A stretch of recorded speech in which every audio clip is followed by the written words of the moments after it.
começar com uma oração? Senhor Deus, nós te louvamos, nós sabemos que o Senhor sempre está conosco, o Senhor não nos desampara. Nós pedimos que o Senhor nos anime em tempos tão difíceis, em tempos em que tantas dúvidas são colocadas em nossa cabeça, Senhor. Tantas mentiras, falsidades, até dentro da tua igreja vem aparecendo, Senhor.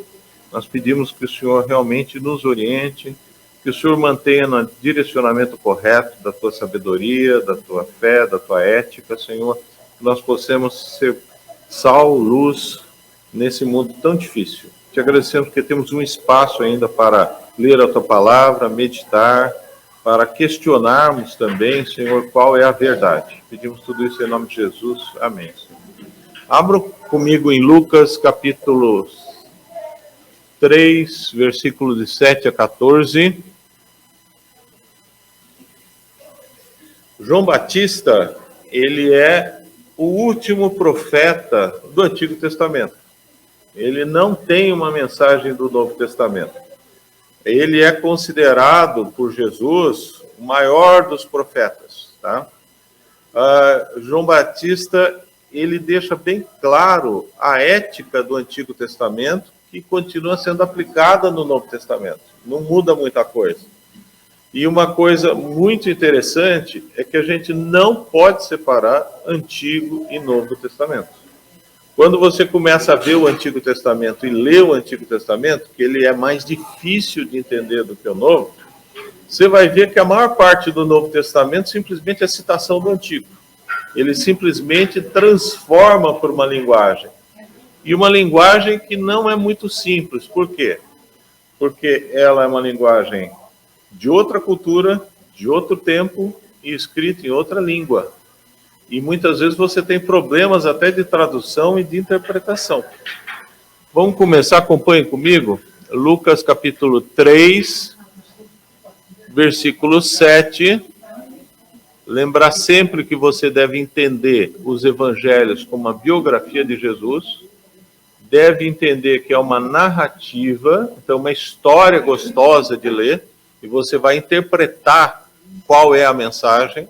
Sempre é escrito a quatro mãos, então tem uma racionalidade humana na escrita de toda a Bíblia e tem as duas mãos de Deus. Então toda mensagem na Escritura, ela é uma mensagem de Deus e muitas vezes ela não é única, ela é múltipla. Ah, mas eu entendi esse texto hoje desse jeito, depois de 5 anos você entende de outro jeito. Não tem problema. Desde que você não crie uma absurdidade intelectual. Lucas 3,7, dizia ele, pois, as multidões que saíam para serem batizadas. João Batista era o Batista, o próprio nome já diz isso. E ele batizava grandes multidões. O batismo não é uma exclusividade de João Batista. Os outros sacerdotes, os outros grupos religiosos dentro do judaísmo, porque eram muitos, eles tinham a prática de se batizar como ato de purificação. É um batismo que não tem nada a ver com o batismo da igreja. Cuidado, hein? O batismo da igreja ele é único, ele é testemunhal e ponto final. Aqui não, eles se batizavam continuadamente. Por quê? Porque a ideia de purificação. Eu estava me purificando no batismo das águas. Então todo mundo já fazia isso. Mas João Batista introduz uma outra coisa. Ele fala, raça de víboros, quem vos induziu a fugir da ira vindoura? Versículo 8, produzi, pois, frutos dignos de arrependimento, não comeceis a dizer entre vós mesmos, temos por pai Abraão, porque eu vos afirmo que destas pedras Deus pode suscitar filhos a Abraão. O que ele está querendo dizer? Não basta somente você se batizar. Não basta você somente ter um ato religioso. Tá? Eu venho para a igreja domingo, participo do culto, dou dízimo. Isso é um ato religioso. É um ato de prática de fé. Você deve fazer isso? Deve. Mas você deve ter uma alteração de comportamento. É isso que ele está chamando as pessoas. As pessoas se batizavam e continuavam com a vidinha normal delas. Então ele critica isso. E ele fala, não pode usar como justificativa porque vocês são judeus.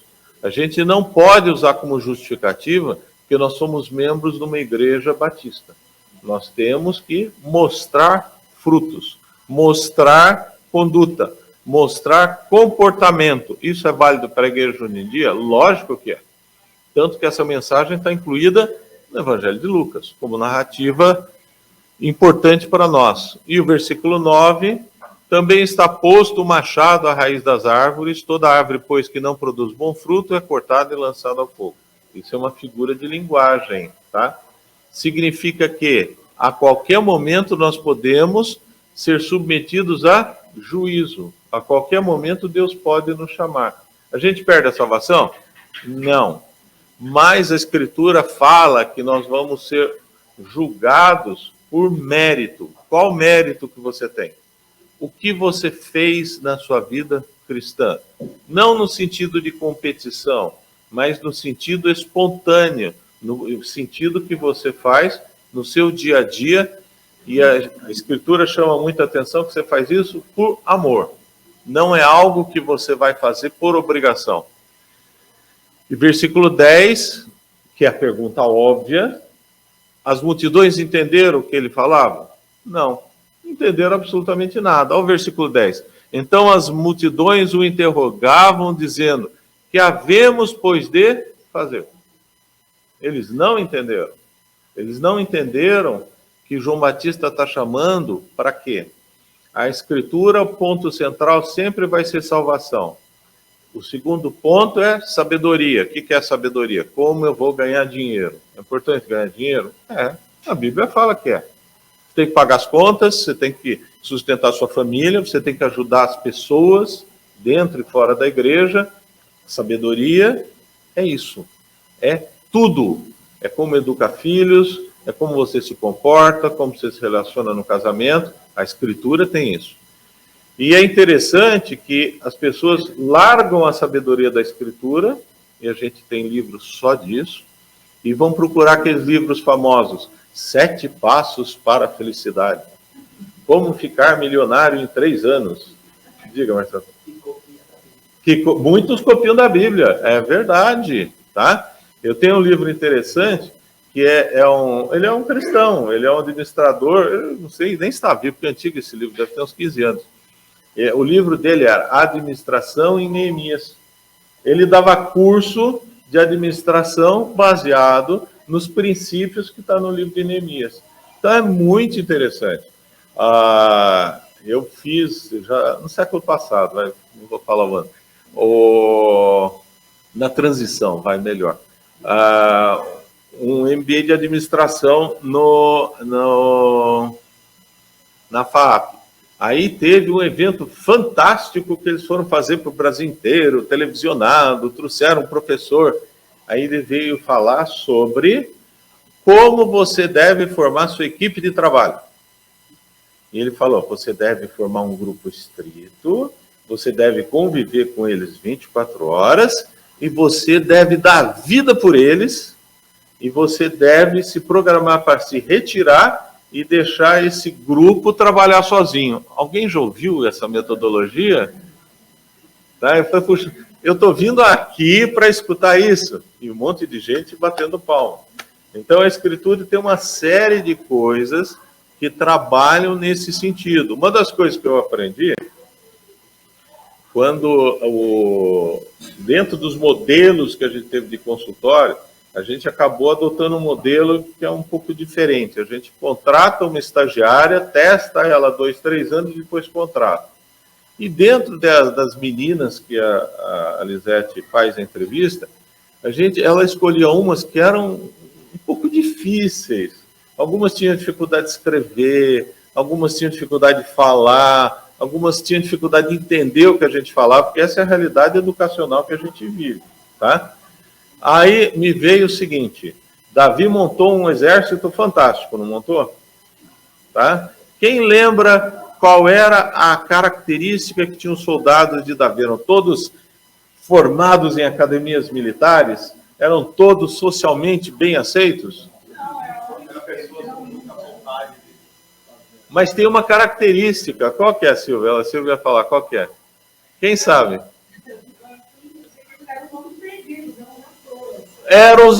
Não está errado o que você está falando. Eram pessoas que não tinham posição social nenhuma. Eram pessoas que não eram valorizadas pela sociedade. Tá? Mas é literalmente isso. Então, a gente tem que ver que existe uma sabedoria da Escritura que tem que ser aplicada. Os 12 que Jesus chama, fora os outros discípulos que estavam lá, eles eram pessoas totalmente diferentes e com um gênio lascado, né? Você tinha uns lá que, olha, eram difíceis. E de todo tipo, tá? Tinha até traidor no meio. Então a gente vê que essa dinâmica da Escritura é uma dinâmica de sabedoria e que a gente tem que aplicar e que a gente muitas vezes não procura. A outra instrução, então a primeira sempre vai ser salvação, em primeiro lugar, não pode inverter essa ordem. A segunda, ela é sabedoria. E a terceira, o comportamento ético-moral, tá? Existem pessoas que se apropriam da sabedoria da Escritura sem usar o principal, que é a salvação? Existem. Se você pegar, por exemplo, os nossos antepassados judeus, eles continuam usando a sabedoria da Escritura. Eles continuam usando a ética moral. Só que eles não têm a visão de salvação. E eles se dão bem? Muito bem. Dá até vergonha, tá? Por quê? Porque a gente tem a mesma Escritura e tem o volume 2. Eles têm só o volume 1, né, da Escritura. E a gente não consegue se apropriar de toda a sabedoria que tem, tá? Mas aqui no versículo 10, voltando, as multidões interrogam João Batista: que havemos, pois, de fazer? João Batista, ele é um profeta. Ele é um profeta do Antigo Testamento. Ele repete a mesma coisa que os profetas do Antigo Testamento falam. Ele não está falando novidade nenhuma. E os judeus, aqui a gente vê que a comunidade é essencialmente judaica, está falando: e o que a gente faz? Ué, eles não têm Escritura? Eles não têm a Torá? O judeu, para ser judeu, de verdade, quando chega a idade de fazer o bar mitzvah dele, ele tem que fazer um curso da Torá e da lei. Ele faz uma provinha. Ele sabe o hebraico, pelo menos o básico. Então, como é que eles têm a cara de pau de falar assim: que havemos, pois, de fazer? É a mesma coisa falar dentro da igreja: qual é o comportamento que a gente tem que ter como cristão? Ué, mas a gente tem Escritura, não tem manual de voo? Você não tem escola bíblica dominical? Não é na pregação que vocês vão aprender isso daí. Normalmente a pregação não tem esse foco, tá? Só quando tem alguma coisa muito grave acontecendo na igreja, é que aí quem está levando a mensagem vai falar: olha, eu vou dar uma mensagem agora, que é uma mensagem doutrinária. É uma mensagem para vocês tirarem da cabeça algumas confusões que estão aparecendo. Mas se não, é mais uma mensagem para chamar uma reflexão sobre a salvação. Essas normalmente são as mensagens. Versículo 11. Aí ele vai falar algumas coisas que dão uma confusão lascada, tá? Respondeu-lhes: quem tiver 2 túnicas, reparta com quem não tem, e quem tiver comida, faça o mesmo. Ele está chamando para quê isso daí? A ideia de justiça social. A ideia de que a comunidade judaica é responsável por ela mesma, tá? Isso é alguma novidade? Não é novidade nenhuma. Quem gosta de anotar, Êxodo 20, eu não vou citar, vou ler os versículos. Êxodo 23, 10 a 11, Levítico 19, de 9 a 10, Deuteronômio 24, 19 a 22.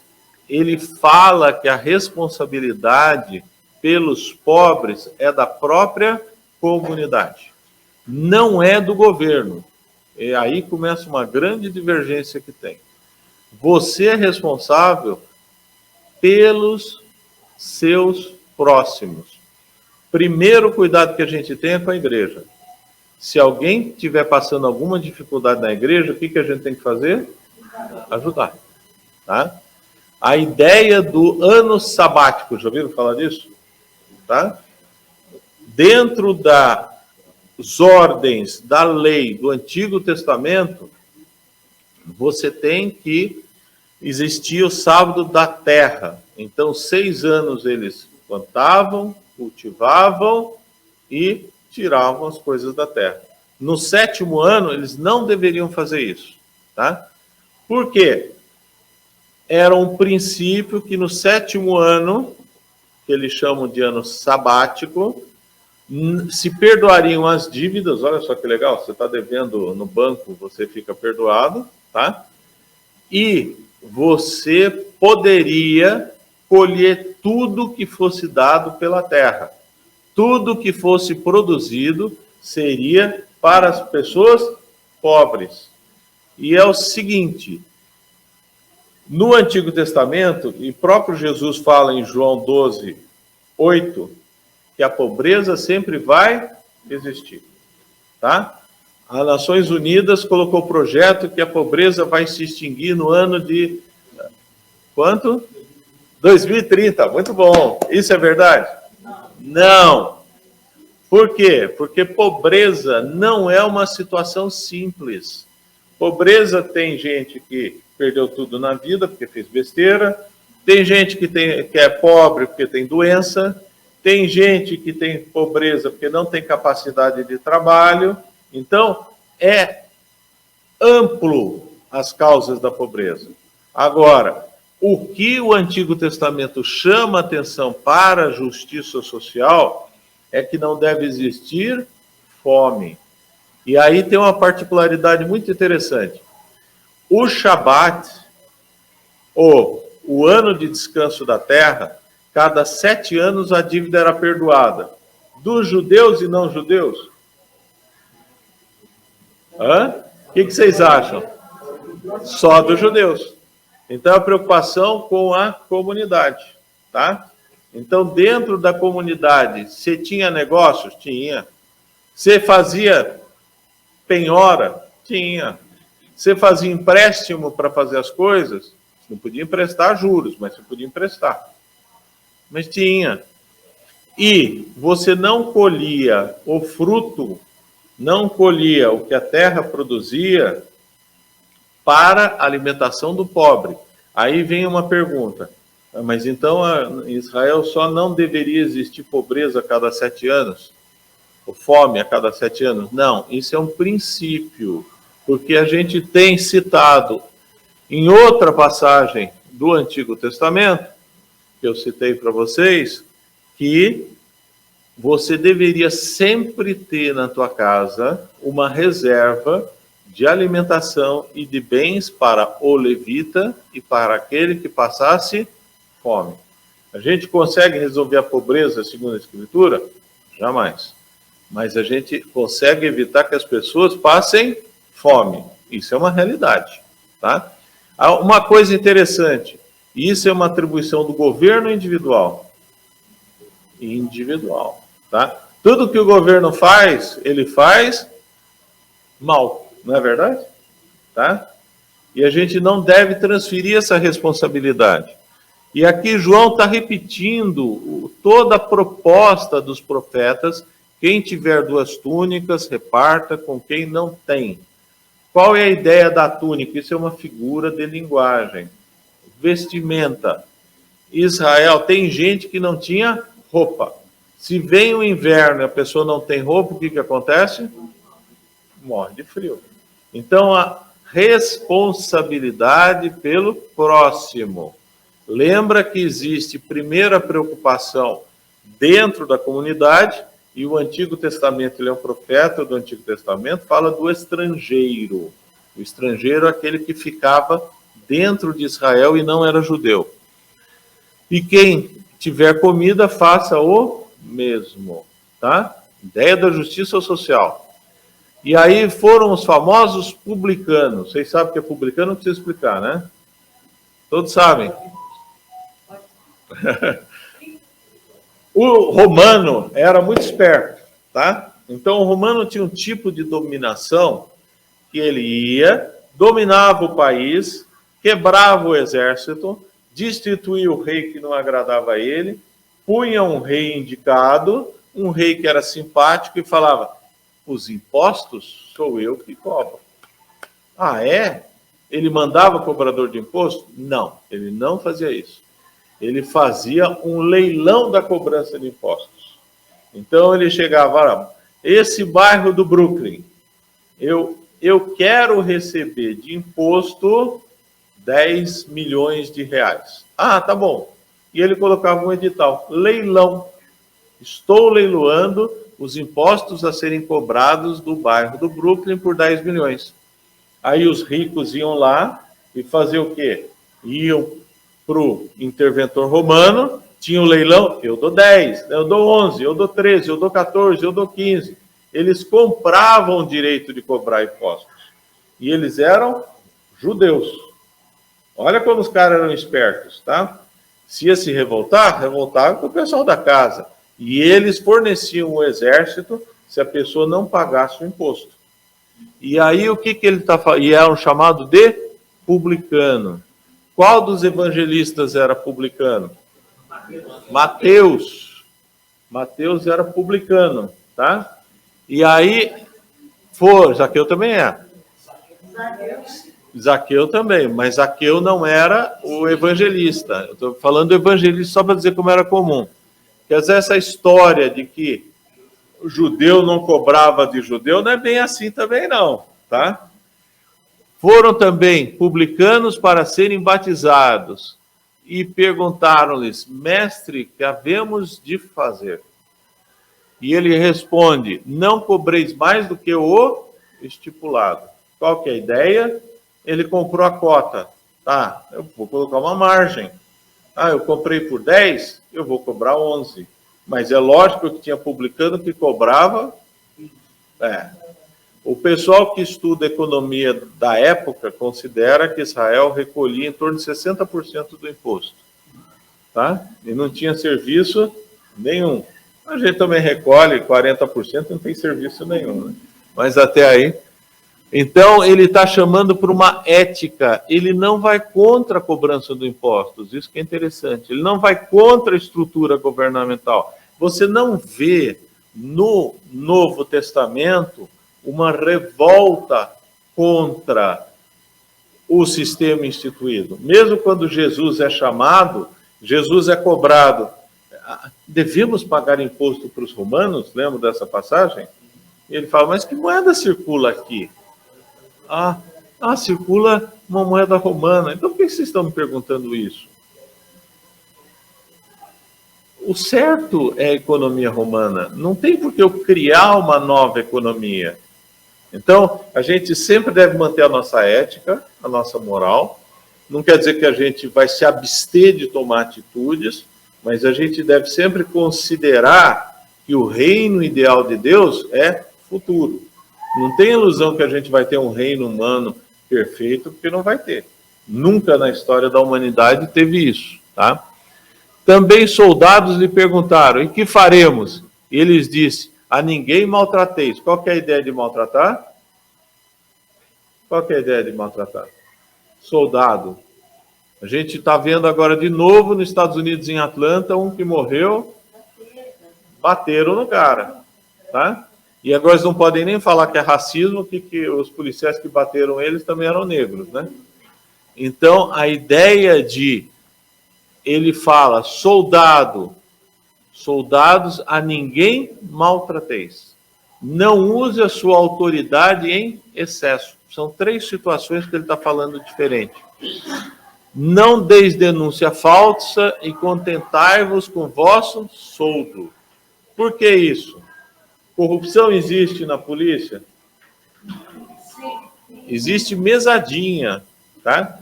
Existe mesadinha para fazer o certo. Isso é que é o pior. Tem, infelizmente, não no nosso país, né? Em outros países, no Brasil isso não acontece, grupo de policiais que exigem de comerciantes para fazer a proteção que lhe caberia. Assim como não no nosso país, é lógico que no nosso país a justiça é corretíssima, existem outros países juízes que pedem gorjeta para dar uma sentença que seria correta, senão eles não soltam a sentença. No Brasil isso não acontece, tá bom? Com certeza, tá? Então, o que João Batista está chamando a atenção? João Batista está chamando a atenção para a justiça social. Isso é abolido no Novo Testamento? Não, não é abolido no Novo Testamento. Primeiro dentro da comunidade cristã e depois também para fora, tá? Mas isso é primário ou secundário? Secundário. Qual que é a primeira mensagem que a gente tem? Salvação. A grande comissão qual que é? Ide. Onde está isso? Então leia o versículo. Tem um erro aí de tradução. É indo, não é ide. Tá? Então a Bíblia está ainda ide, né? Hã? A Bíblia está alguma ide, né? Seria indo. Tem diferença entre ide e indo, tá? Quem achou pode ler. Indo, portanto, fazer discípulos de todas as nações, batizando-os em nome do Pai, do Filho e do Espírito Santo. Indo fazer discípulos. Discípulos de quem? De Jesus, tá? A ideia do indo e do ide tem uma diferença. Ide, eu mando alguém fazer isso. Indo, a minha responsabilidade é contínua e individual, tá? Ide, tem alguém que é chato na igreja, vou fazer ele missionário entre os índios antropófagos da Malásia, né? Tá? Agora, o indo é a ideia de você no seu dia a dia. Os heróis anônimos do cristianismo são aqueles que sempre estão no indo. É importante missionário? É óbvio que é. É importante pastores? É óbvio. Evangelista? É óbvio. Mas cristianismo é feito por cristãos, tá? Então, a justiça social, ela é importante como prática, mas não como essência do cristianismo. A essência do cristianismo é você falar de Jesus. Mas dentro da nossa comunidade cristã, a gente não pode ter pessoas que estão passando necessidade e a gente não pode, como cristão, praticar injustiça. Tem pessoas que vão trabalhar em situações potencialmente corrompíveis? Tem. Vão trabalhar em departamento financeiro, departamento de vendas, vão trabalhar no governo e estão sujeitas a uma situação dessa. E não podem esquecer a ética cristã. Perde a salvação? Se começar a fazer besteira? Não. Mas perde toda a intimidade com Deus, perde a possibilidade de desenvolver em espiritualidade. Diga. O senhor citou com relação aos irmãos de necessidade, o senhor cita Deuteronômio, né? E no Novo Testamento também tem a igreja primitiva de Atos, né? Sim, a gente vai ver agora. Então, eu queria que você, aqui a gente está vendo João Batista inserido por Lucas, dizendo a justiça social continua existindo. Vamos nos tornar comunistas por causa disso? Não. Nós vamos continuar sendo cristãos. Eu vou me tornar um membro do Partido Radical Conservador, não sei das quantas. Também não. Tá? Porque são atitudes que todas elas vão incorrer em erro. Não quer dizer que a gente deve se omitir em votos, não deve a gente tomar cuidado que a gente deve filtrar bem quais são as propostas, mas nós não devemos nos meter nessa situação, principalmente pastores. Quando o pastor entra para ser deputado, cuidado que a coisa vai dar errado. Vamos pular agora para o livro de Atos, capítulo 4, versículo 29.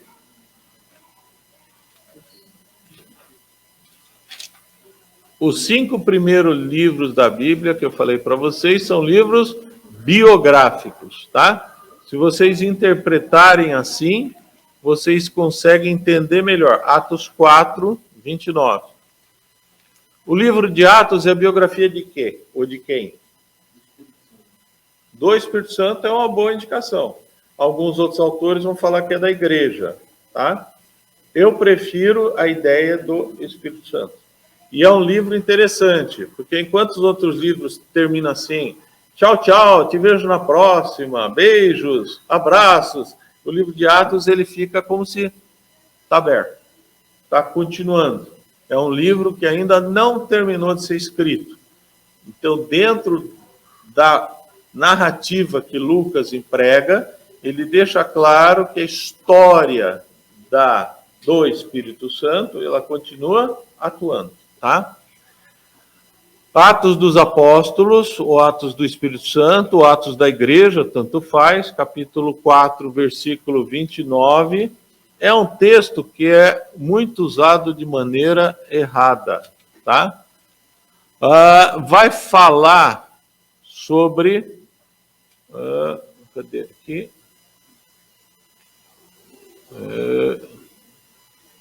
Eu marquei errado. Não, é Atos 5. Eu sempre faço copia e cola, caiu errado. Em Atos 5, tá? Olha. Lembra que essa comunidade que se reúne em Israel, em Jerusalém particularmente, ela é composta por judeus ou de nascença ou convertidos. A igreja primitiva, que vai até o ano 60, por aí, é uma igreja essencialmente judaica, de formação. Tanto que eles conhecem muito bem o Antigo Testamento. Quando vem a segunda geração, que vem a partir do ano 80, 90, e vai até o 120, aí é um pessoal que não conhece nada de Antigo Testamento. E aí começa a grande confusão de ensinos dentro da igreja e acaba culminando com a Igreja Católica. Porque eles desconhecem o Antigo Testamento, eles trabalham com o Novo Testamento e começam a trabalhar com filosofia, tá? Vamos lá, começa no 4:36. Não sei porque eu peguei errado aqui. José, a quem Atos 4:36, a quem os apóstolos deram o sobrenome de Barnabé, que quer dizer filho da exortação. Ele era o quê? Levita. Levita significa tribo de Levi. Natural de Chipre. Deixa bem claro.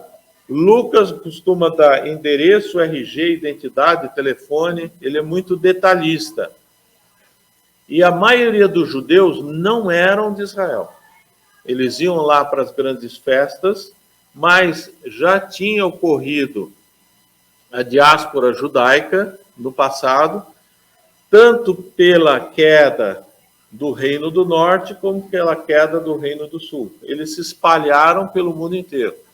E os historiadores, eles falam que na época de Jesus, deveria ter mais ou menos uma população no mundo ocidental de 55 milhões, olha a diferença, hein?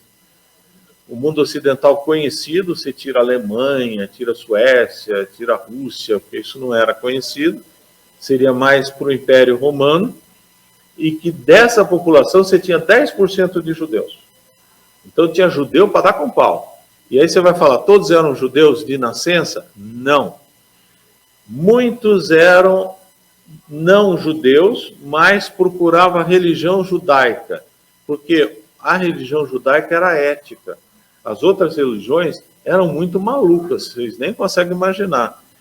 O judaísmo não permitia sacrifício de pessoas. As outras religiões eram prática.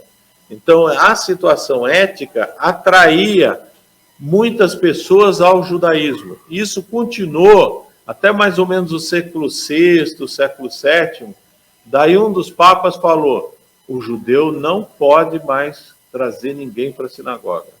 Se ele trouxer alguém, ele vai fazer barba bem curtinha.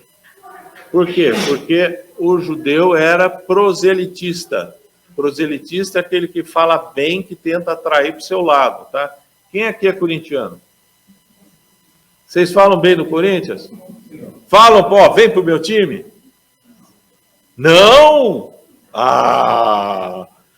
Então você não veste a camisa do seu time. Quando você veste a camisa mesmo, você fala, aquilo é bom, aquilo é ótimo, aquilo não sei o que lá. Um dos maiores evangelistas americanos... Ah, sei. Eu pensei que fosse só quando tivesse aquela ficha criminal corrida que se tornasse. Mas tudo bem. Essa história de vestir a camisa. A história de vestir a camisa, ela é algo que o judeu fazia. E quando você veste a camisa mesmo, você fala que é bom, tá? Quando você não veste, você fala que é ruim. Os maridos que são bem casados aqui, levanta a mão. Ó, como levantaram rápido, tá? A mulher está do lado. E se chegar alguém e falar assim, vale a pena casar? O que você vai falar? Vale. Tá, agora, se for aquele casamento que você não aguenta mais, está desesperado e não sei o quê e tal, e você fala assim, pensa duas vezes, vai ver se acerta, não é isso? Isso é o proselitismo, eu falo bem. Então, você falar bem do cristianismo, convidar alguém para a igreja, convidar alguém para a oração, é um proselitismo. O judeu era proselitista. A igreja católica proibiu. Hoje eles não são proselitistas. Eles não convidam ninguém para ir para a religião deles. Você pode ir, mas eles não convidam, tá? Essa é a diferença. E aqui a gente tem um levita, natural de Chipre, e ele faz uma coisa, como tivesse um campo, vendendo, trouxe o preço, o valor e depositou aos pés do discípulo. Por quê? Porque, olha no 34, pois nenhum necessitado havia entre eles. Dentro do que? Daquela comunidade pequena, cristã, que se reunia em Jerusalém, tá? E depositavam aos pés dos apóstolos, então se distribui a qualquer um à medida que alguém tinha necessidade. Eles cumpriam a justiça social? Cumpriam, tá? Isso é uma coisa difícil de fazer? Muito difícil. A gente vê as igrejas, algumas adotando ainda essa prática, entre aspas, principalmente as pentecostais e neopentecostais. A Igreja Católica adotou muito isso no passado. Só que você não vê a distribuição.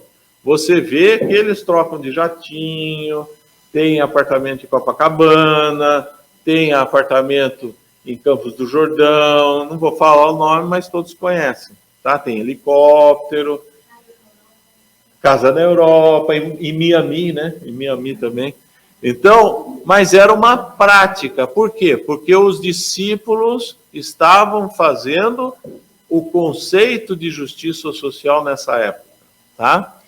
Depois, no capítulo 5, a gente vai ver a situação de Ananias e Safira.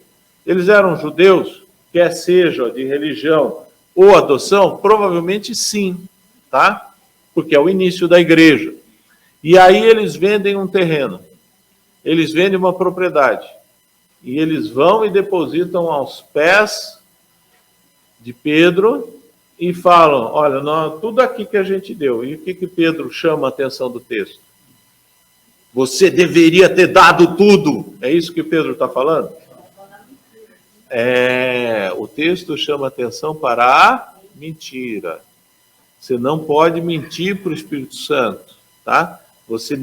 Pedro ainda deixa bem claro, você nem precisaria ter dado dinheiro. Se você quisesse, ficava com você. Ninguém te obriga a fazer isso. Isso é um problema, tá? Mas, como vocês mentiram e puseram o Espírito Santo à prova, vocês vão ser culpados e julgados pelo Espírito Santo. O que acontece com eles? Morrem. Eles perdem a salvação? Não. Mas eles perdem a bênção de ter a comunhão, tá? Essa prática, vocês vão ver que ela desaparece depois como citação nas outras cartas, tá? Nas epístolas não tem isso. E era correto a igreja ficar unida em Jerusalém? O que vocês acham? Por quê?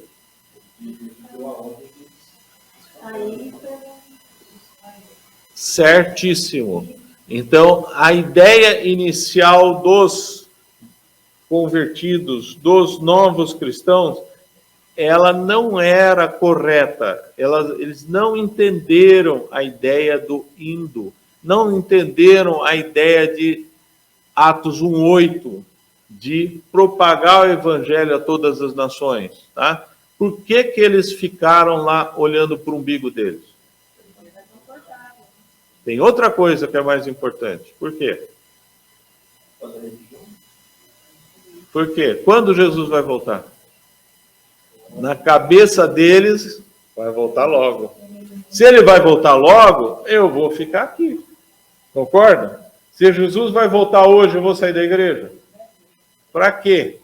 Tá? Essa é a ideia que se entende em toda a mensagem do livro de Atos. Só que Deus age muitas vezes de maneira que a gente não consegue entender. O que acontece com essa igreja primitiva? Ela é perseguida. Os principais da sinagoga mandam perseguir. E eles fazem o quê? Voltam. Eles vão para Roma, eles vão para Chipre. Por isso que é interessante que fala que Barnabé era de Chipre. Porque Jerusalém era uma cidade pequena. Jerusalém tinha em torno de 25 mil habitantes. Para a época, tudo bem, até seria grande. Quando era a época das festas judaicas, principalmente da Páscoa, chegava a 100 mil pessoas.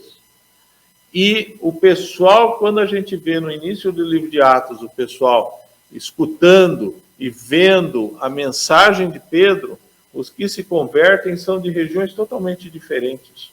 Lá tem pessoas do mundo inteiro que estão lá. E aí, quando começa a perseguição, o que acontece? Elas voltam para suas cidades. A Igreja Católica fala muito que Pedro fundou a Igreja de Roma. Isso é uma bobagem que não leva a nada. E é uma armadilha você ficar discutindo isso daí.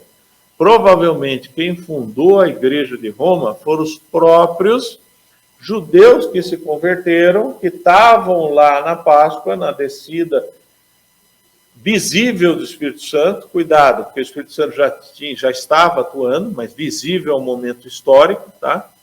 E eles voltam para Roma e fundam uma igreja lá, no sentido de coletividade, tá? O que eu queria deixar para vocês é a prescrição de justiça social, ela continua no Novo Testamento, ela continua válido na igreja, mas isso não quer dizer que a gente vai se tornar comunista, tá? Hoje a gente está com a moda das novas teologias.